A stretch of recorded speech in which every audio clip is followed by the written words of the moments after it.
મિત્રો, આજની સવારની પ્રેમી સલામ. Praise the lord. હાલેલુયા. જય મસીહ. પ્રભુનો આપણે આભાર માનીએ છીએ અને પ્રભુના નામને ધન્યવાદ આપીએ છીએ કે આપણે જુદા વિષય પર પ્રભુનું વચન જોતા આવ્યા છે. અને આ માસ દરમિયાન એટલે કે જૂન માસ દરમિયાન પ્રભુની કૃપા દયા ભાઈ માટે આભાર માનીએ છીએ. અને હવે અંત ભાગમાં આજે અંતિમ દિવસ આવતીકાલ જુલાઈ માસ શરૂ થશે. પ્રભુનો આભાર અને પવિત્ર આત્માના સામર્થ્ય વિશે આપણે જોતા આવ્યા છે. અને ગઈકાલે જે વચન હતું એ તો પવિત્ર આત્માથી ભરપૂર થવું. બાઇબલ કહે છે કે દરેક વિશ્વાસી જે વિશ્વાસમાં આવે છે, પ્રભુનું સામર્થ્ય પામે છે, પાપ કબૂલાત કરે છે, પાપની માફી મળે છે, તેઓ પવિત્ર આત્માથી ભરપૂર થાય એ દરેક વિશ્વાસી માટે બહુ જરૂરી છે.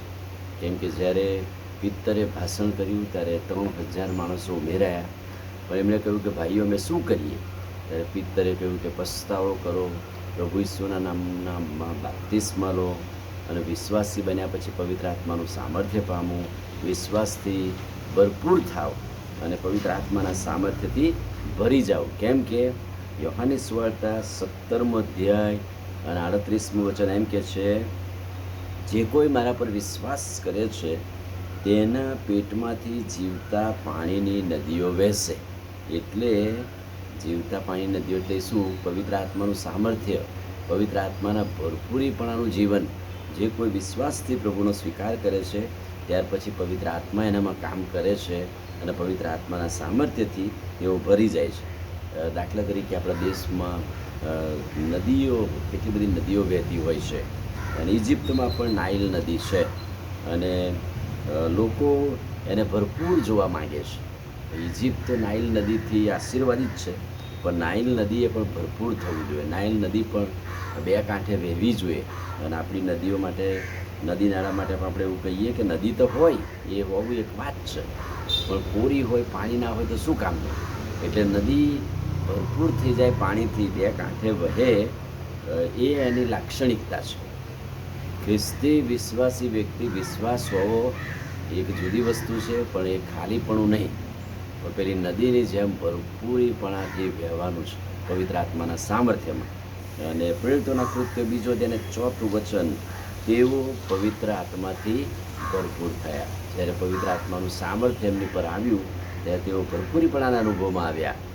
અને પ્રેરિતોના કૃત્ય 2 અને 14મું વચન, પિત્તર પણ પવિત્ર આત્માથી ભરપૂર થયો અને ઊંચા સ્વરે દેવનું વચન બોલવા લાગ્યો. કે દેવનું વચન એણે પ્રગટ કર્યું. પવિત્ર આત્માનું સામર્થ્ય જ્યારે એની પર આવ્યું ત્યારે તે ઊંચા સ્વરે પ્રભુનું વચન બોલી શક્યો. 4થો અધ્યાય 18મું વચન, પિત્તરે પવિત્ર આત્માથી ભરપૂર થઈને તેઓને જવાબ આપ્યો. જ્યારે વિરોધીઓની સમક્ષ આવે, પ્રશ્નોત્તરી કરે, ત્યારે પણ પવિત્ર આત્માના સામર્થ્યથી તે ભરાઈ જાય અને પ્રભુના વચનોથી જવાબ આપે.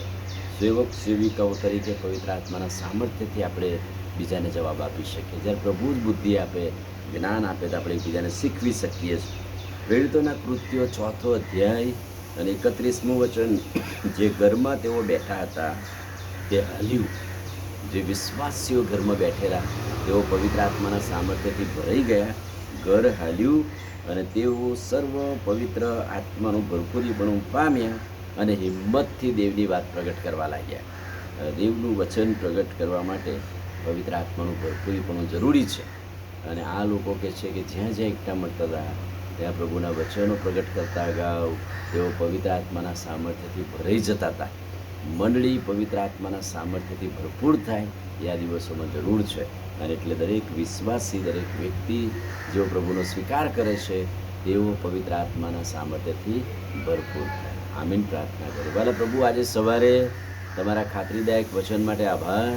પવિત્ર આત્માના સામર્થ્યથી અમે અને મારી મંડળી ભરાઈ જઈએ એવી કૃપા ને એવું સામર્થ્ય થવા દો. પ્રભુ ઈસુના નામમાં માંગીએ છીએ, સાંભળો ને માન્ય કરો. આમીન. God bless you.